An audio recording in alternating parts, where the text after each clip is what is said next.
भोली चूहिया कमरे के एक कोने में अपने 4 बच्चों के साथ बैठी थी।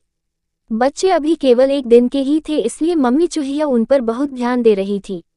अचानक गेट पर एक बिल्ली दिखाई दी। मम्मी चूहिया डर गई, लेकिन बिल्ली बच्चों की तरफ नहीं बढ़ी।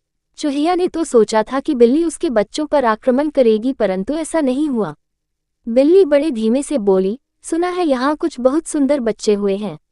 मैं उन्हें देखने और आशीर्वाद देने आई हूँ। मैं अब बहुत बूढ़ी हो गई हूँ और मैंने अपनी पुरानी आदतें छोड़ दी हैं।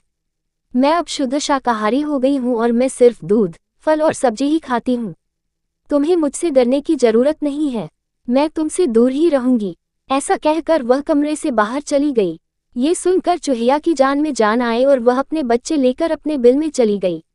अगले कुछ दिनों तक ऐसा ही बार बार होता रहा। अब चूहिया को विश्वास हो गया कि सचमुच बिल्ली का हृदय परिवर्तन हो गया है। हर रोज सुबह जब बिल्ली आती तो चूहिया अपने बच्चों को बाहर ले आती। बिल्ली उनको देखती रहती और कुछ देर बाद बाहर चली जाती।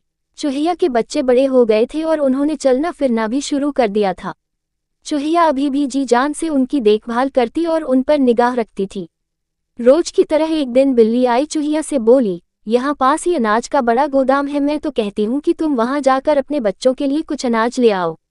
लेकिन ध्यान रखना, गली में एक कुत्ता तुम्हारे बच्चों पर नजरें गड़ाए हुए है। अगर तुम गोदाम जाकर अनाज लाना चाहती हो तो मैं यहीं रहकर तुम्हारे बच्चों का ध्यान रखूंगी ताकि उन्हें कोई नुकसान न पहुंचे। चूहिया ये सुनकर आश्वस्त हो गई और कुछ देर के लिए कमरे से बाहर चली गई। कुछ देर बाद जब वह वापस आई तो उसने देखा कि बिल्ली उसके बच्चों को खा गई है।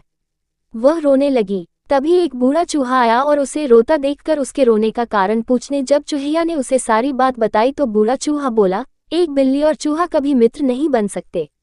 वे तो जन्म जन्म के दुश्मन हैं। तुमने प्रकृति के नियम को ध्यान में नहीं रखा।